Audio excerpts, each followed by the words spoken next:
What's up, guys? Welcome to this podcast. I've got a great friend of mine here today. His name is Aaron. Aaron, welcome to the podcast. Thank you. Thanks so for glad having me. to have you.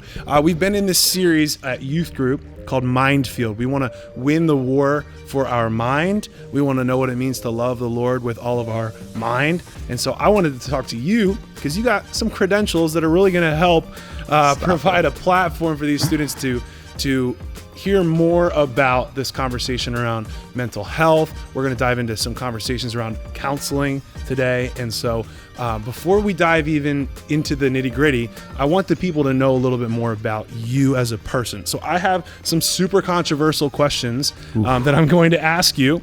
And this first question is, does pineapple belong on pizza? No. Ooh. I'm waiting for the crowd not. to react. I'm sure they're reacting some which way. Oh yeah, I just divided everyone with the comments are lighting up right now. I would probably agree. Pineapple belongs in Hawaii or something. Or in a nice fruit cup. How about this? How about this one? Taylor Swift is overrated. True or false? I don't actually think she's overrated. Okay. She's been killing it for years. So all due respect. Fair enough. We'll let the people decide. Okay, you know those things that you send your friends on text messages? Are they called a GIF or a GIF? I'm Team GIF. Team GIF. GIF. Hot take right there. We coming out hot today. All right, here is the last one. I recognize from your lifestyle that this is going to be a very polarizing response. Oh boy. True or false, Chick-fil-A is the greatest fast food restaurant of all time? And if the answer is false, what are you replacing that sentence with? I know.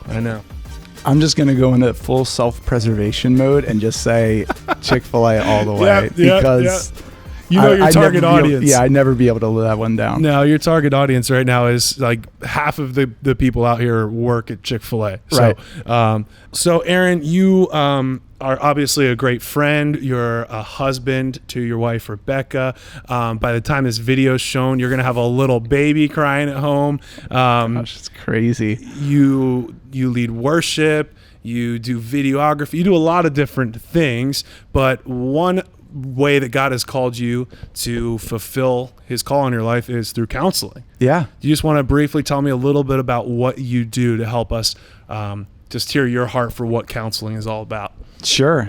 My heart for counseling was, I felt like God had a ministry calling on me, but he also had gifts that he had given me. And so I felt like one of those ways to use those gifts was to hear people in the moments where they're hurting, they're struggling, they feel like they're alone, they feel like no one else knows their experience, and to just be with them in that and just sit with them and remind them that they're not crazy, they're not weird, and it's just been such a privilege to kind of walk through that with so many people. But that's just kind of the 30,000 foot view. Absolutely. Why is it that you think so many, let's focus on students. Sure. Our target is 6th through 12th grade. Why are so many students feeling alone, feeling weird, feeling those different emotions? There's a lot of conversation nowadays about mental health. Sure. Like, what is the root? What's happening in this generation, would you say? Yeah. So that's, again, a huge question. And so I think for me, it kind of takes two different lenses, sort of. There's the sort of broader context of like what Gen Z is kind of facing as a generation, but then it's also in the midst of that, you throw in this pandemic where it's just kind of society at large is kind of awakened to the fact that, wow, even though we are all kind of at home, we feel more alone than we have ever. And so I think from that perspective, and then you throw in this sort of term that I don't know if I've coined it, it's probably not original to me, but so much of Gen Z is hyper informed. Tell us about that. Yeah. So us millennials, we kind of grew up in sort of the internet age, but nowadays it is so instant, so immediate. Yeah. And the access to expert knowledge and opinion is so readily available. So whenever, a Gen Z student has a question, they have peer-reviewed research at their fingertips. And so they can look at all these things, but where that becomes the sticking point, I believe, is that the hyper information is coming at the expense of relationship and connection. Wow. So these kids who are bright, and people know, if you research Gen Z at all, they're, especially financially, they're super well versed and responsible.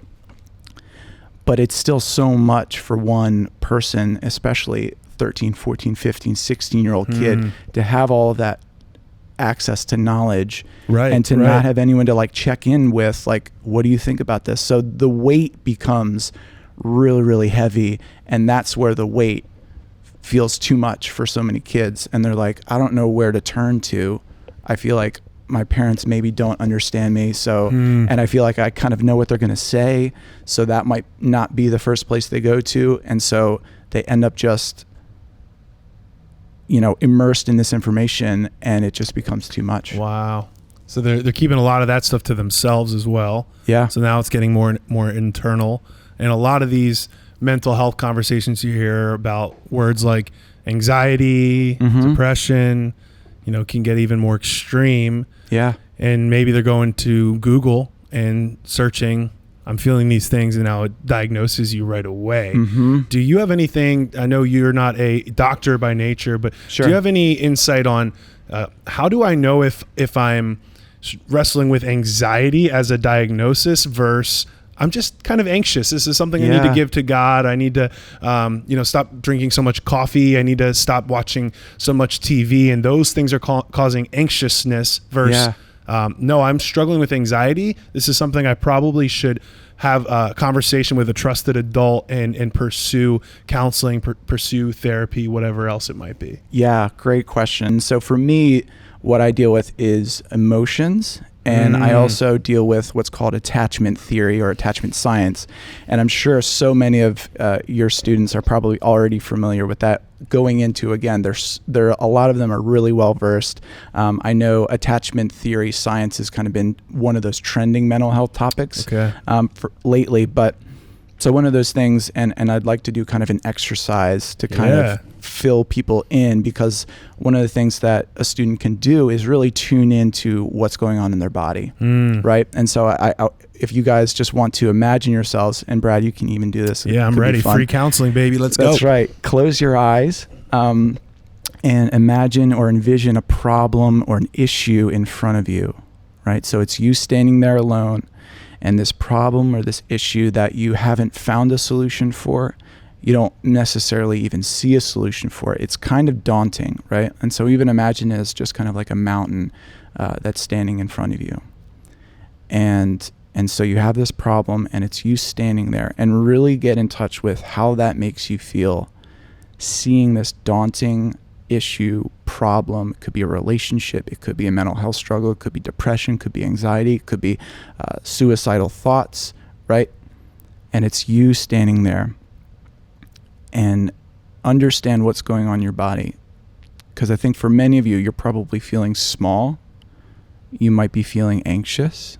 Again, you might be feeling overwhelmed, because this is a problem that's standing in front of you, and it's just you by yourself. So anchor yourself in that moment, and now imagine someone standing beside you. So the problem, the mountain, is still in front of you. It hasn't changed. You haven't figured out a solution, but there's someone beside you who you can trust, who's been a source of comfort. Again, for many of you, this might be Jesus, this might be God, but it could be a parent, it could be a close friend. And bring your attention back to what's going on in your body as this person's just standing beside you. Maybe they're putting an arm around you. Maybe they're just standing there with you, looking at this mountain and saying, wow, that's a really big mountain. That's kind of scary, actually. But again, nothing's changed with the mountain. But do you notice, maybe some of you watching, listening, there's a change maybe in your body? And maybe that anxiety that was there and was kind of like grabbing your chest, or was taking the form of nausea in your stomach, maybe that's quieted down a little bit. All right, now go ahead and open your eyes. And Brad. That was good. Yeah? That was really Help good. Help me understand, was there kind of a shift there? Oh, absolutely. I mean, I'm married. That's not very relatable to most of the people watching right now, but my wife was my person that came immediately, took my hand, and that was a sense of comfort for sure. So wow. So what just happened in that is sort of like a microcosm of tuning into your emotions. And so going back to your question about anxiety, depression, so the first place that I would encourage you to go to if you're experiencing this is to take a moment and pinpoint what's going on in your body, because, and this goes into a whole nerdy neuroscientific route, but your amygdala is sort of the fear center of your brain. And for humans, this is inborn, this is inbred. We have that fear center, and this fear center signals light. So we see something, we experience something, and this is the first system that goes online that says, is this something I need to watch out for, or is this safe, right? And so that signal then registers throughout the body. And for many people, anxiety takes on the form of tightness in the chest. It could be nausea, like low-grade nausea in the stomach. And so what we know as that signal passes through is that there's perceptions that happen if you tune into that nausea, tune into that chest tightness, and it's saying pay attention, right? It's saying don't ignore this.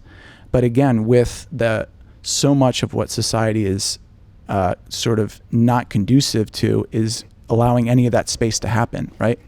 So maybe that person, that student has that sort of, the amygdala goes online and says, what is this? And they immediately go to, like you said, Google, or they go to TikTok, or they go to Instagram, where there's a wealth of information, and they look for that rational response, that diagnosis, and they don't give themselves a chance to understand what might be going on in their body. And that signal never gets dealt with, basically. And so that can just fester and get worse and worse and worse until you get to a point where you're on the brink of a breakdown. And it's at that point where people get to where they reach out for help. But if you tune into your body early enough in that process, you can save yourself a whole lot of just aggravation and pain, basically. And I think there's people here tonight and watching years later that need to hear that, and they need to act on that, and so that they're not waiting until they're all hope is gone, or their family finally sees it come to fruition through a circumstance. So what is a step for a 15-year-old boy, let's just say, to say, I feel awkward about talking to my mom, my dad, my guardian, my aunt, my uncle, whoever it is, that I think I need counseling, I need therapy, I need like professional help in these things. What's that process look like in terms of reaching out to somebody like you, or anything you can speak on with that? Sure. So kind of looking at two different levels there of, first of all, if you are experiencing any of the things that I said, I can with 100% certainty guarantee you that you are not alone, right? That's so important. Because that's the biggest thing that, and you look at any sort of maladaptive coping mechanism or any kind of psychological phenomenon, depression, anxiety, that stuff breeds and grows in isolation. And this also touches on kind of a spiritual aspect, because the devil knows that. And so he knows that if he can get people alone and isolated and feeling like they're the only one going through it, then he has a foothold. And preach. And part of the reason why that's so difficult is because it's sort of a self-sustaining cycle. That once you feel isolated, once you feel alone, you are terrified many times of stepping out of that. The risk of reaching out to someone and checking in and saying, I'm not crazy, is really hard for the people who feel so alone. Because it's all inbred. It goes back to Genesis, where Adam and Eve were naked and unashamed in the garden, and the first thing that happened after the fall was they were fearful and they were ashamed. And it so much of this goes back to fear, and it's that fear that's, like I said, is self-sustaining. That once you're in isolation, you kind of go into self-preservation, survival mode, to where if you didn't have that sort of older, wiser person, like a family member or a parent early on, right? So a child experiences something that's traumatic or something that's scary, and they're like, they might have that process in their body initially, and they're like, oh, I don't like this. I don't know what to do with this, right? If they don't have that person to check in with, they will say, okay, this is my burden to bear.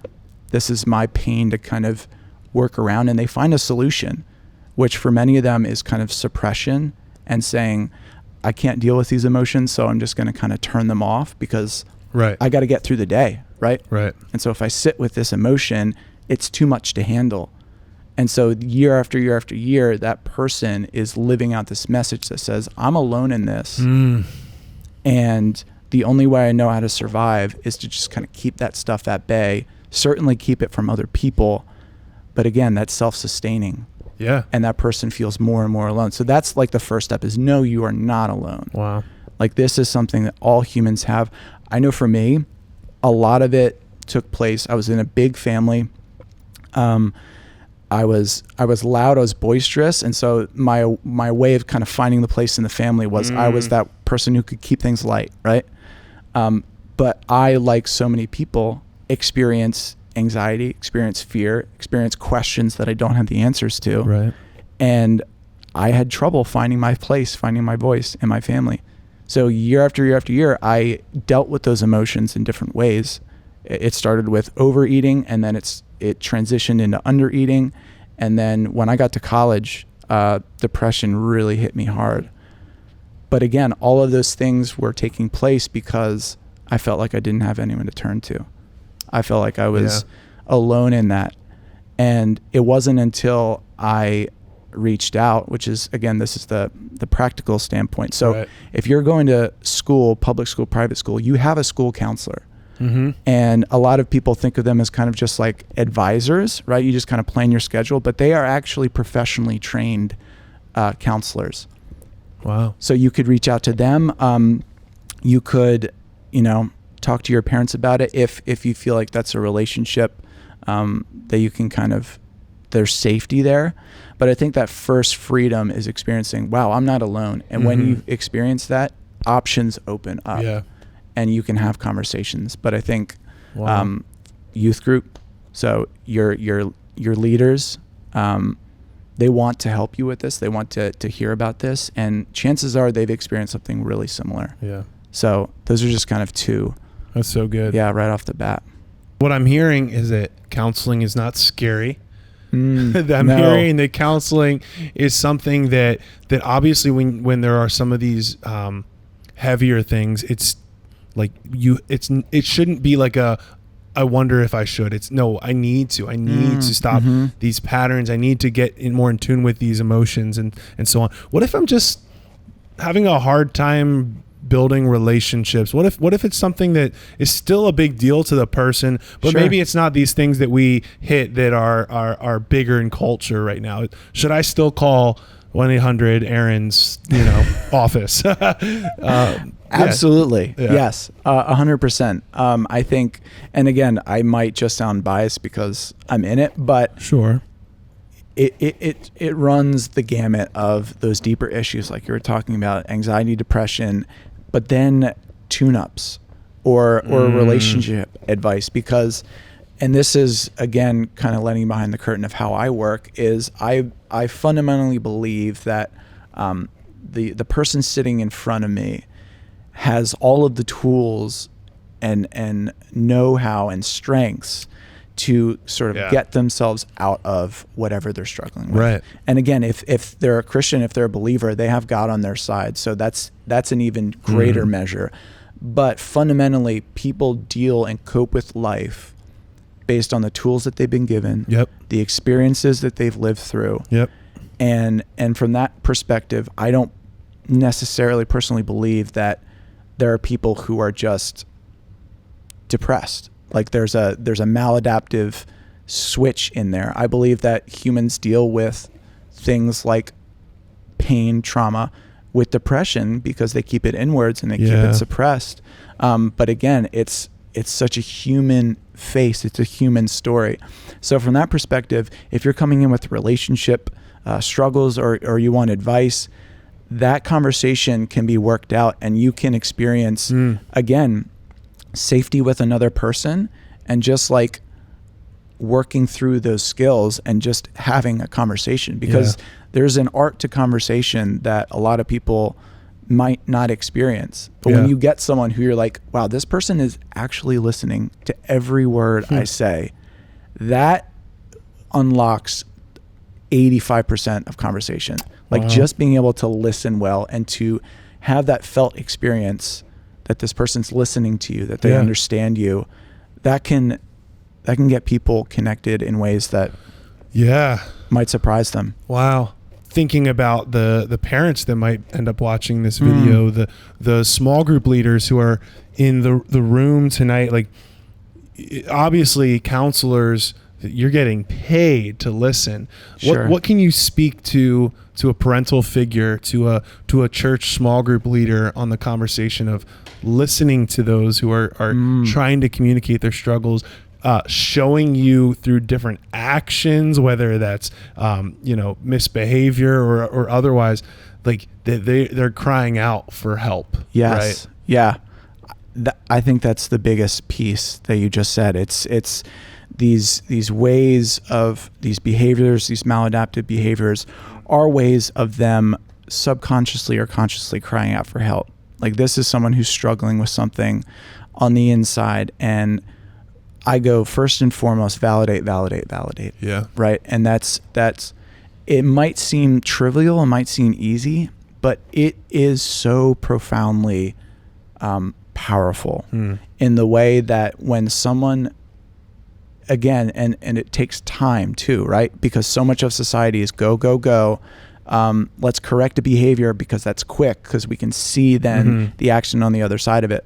But when it comes to emotions, and this is again going back to brain science, the amygdala, you need to slow things down. Yeah. You need to allow that time for you to process what's going on in your body and to talk about that. And so parents, small group leaders, presence is so key. Yeah. Right. So taking that time to, when the moment happens, and again, there's a window. So this takes your antennas being up, right? This takes intentional looking out for what might be going on under the surface. But you see that first sign and you say, tell me what's going on. Tell me what you're aware of. Let me hear what's going on for you. And that validation, that normalizing unlocks, it brings the guards down, it brings the defenses down.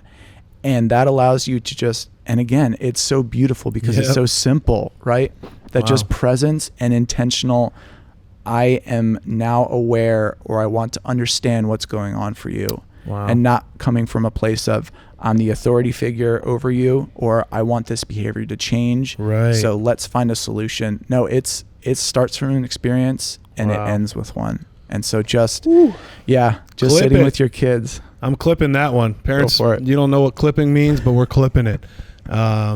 That's so important, and I think that is so important for parents to hear, for leaders to hear. It's like there is a root to a lot of this. Yeah.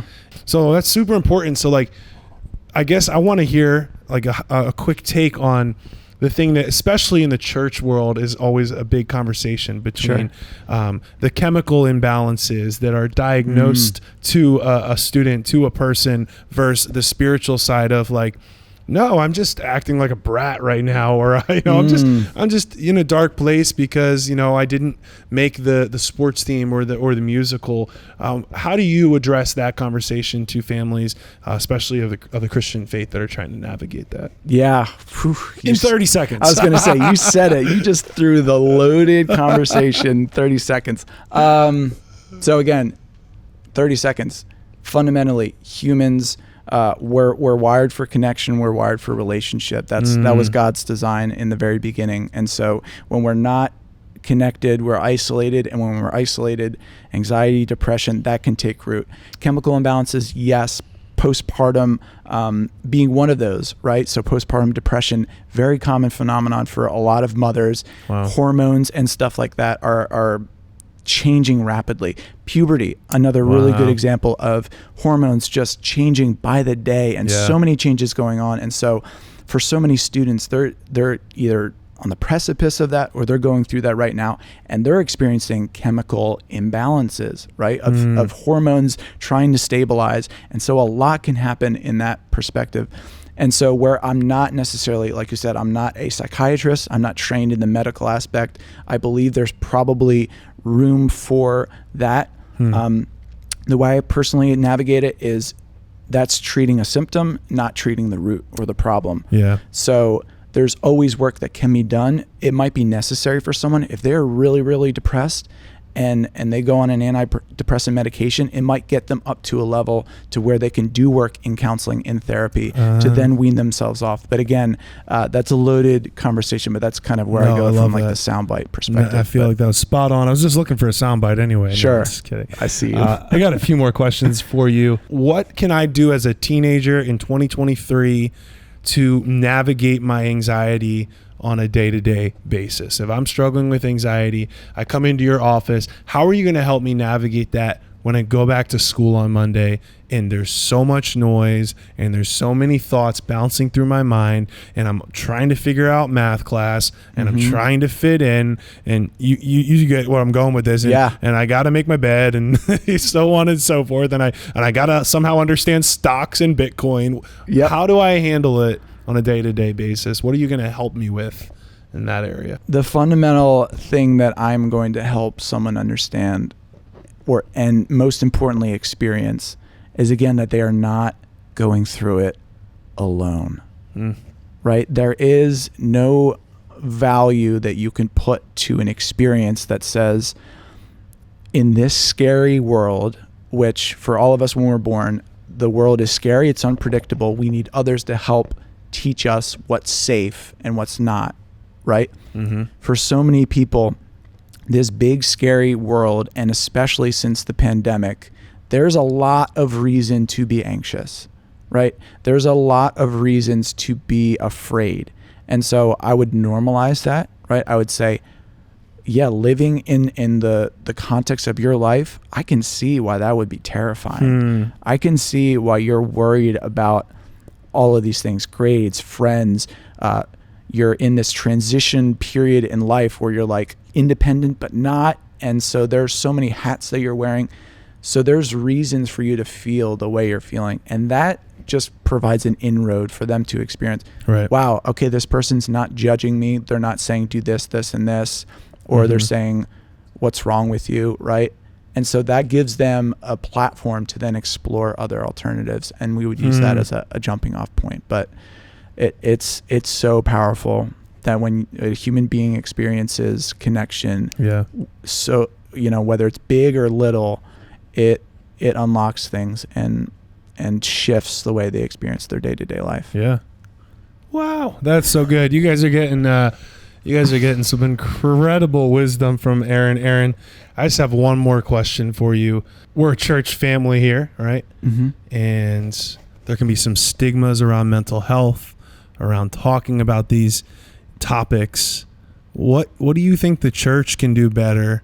And maybe let's talk about the local church, because I think oftentimes we try to talk about the church out there. The ones over there. Like, what can we do as a church family? We like to say here at Keystone Students that we have people who walk in as friends, but they leave as family. Like, this is a place to belong. This is a place where you can come with your mess, with your struggle. You can come with your hurt, with your doubt, with your brokenness, with your doubt that God is even real. You can still come in and be respectful and be part of this Keystone Students family. What can we as a family do to lift one another up, to support one another? You know that we have small group times, we have worship times, we preach the gospel, the good news of Jesus, but what can we do from a mental health standpoint to encourage one another in this? One of the first things that comes to my mind is just the language, right? So if a student is coming in, maybe they've been coming to church for a while, maybe it's their first time coming into a student experience, and they're hearing language that resonates with them, that says, oh wait, I've thought something like that, or oh wait, I've struggled with something similar to that. Hearing the language provides a level of safety. I think it's a big starting point. But then also, again, normalizing mental health. Like you look at David in the Bible and how, few people were more emotionally tormented in seasons of their life where he would go from this high mountaintop season to, woe is my soul. I'm so downcast. Where are you, God? Again, he was asking those questions. And so just knowing that there's such a biblical basis for space to exist in between the doubt and faith. And just knowing that there's room for those conversations. But again, this conversation we're having now is a huge step in the direction of normalizing and providing so many people with an opportunity to have conversations about things that might have been just chalked up to you read your Bible and pray. Right? There's space for that, but then there's also space to have conversations with other people. And so that would be, one of the first things, just using the language and normalizing the things that we all struggle with. Again, it goes back to no human being's emotional experience is unique to them. It's universal. Aaron, thank you so much. I really appreciate you hopping on this podcast. Absolutely. I could talk to you for another 2 hours about this. At least. It's like these headphones, just soothing the voices is pretty cool. But and my eyes have been open to some of these conversations around mental health, and hopefully all of our listeners recognize that counseling is not a sign of weakness, it's a sign of strength. To say, I'm going to step into that office, I'm going to hop onto that Zoom call, and I'm going to believe that God is going to work through these sessions. When I speak things out, God is going to use that for his glory and for my good. So that's so good. I really appreciate you, man. Yeah, absolutely. Maybe we'll do this again sometime. Let's do it. Appreciate Same time you. next week. All right.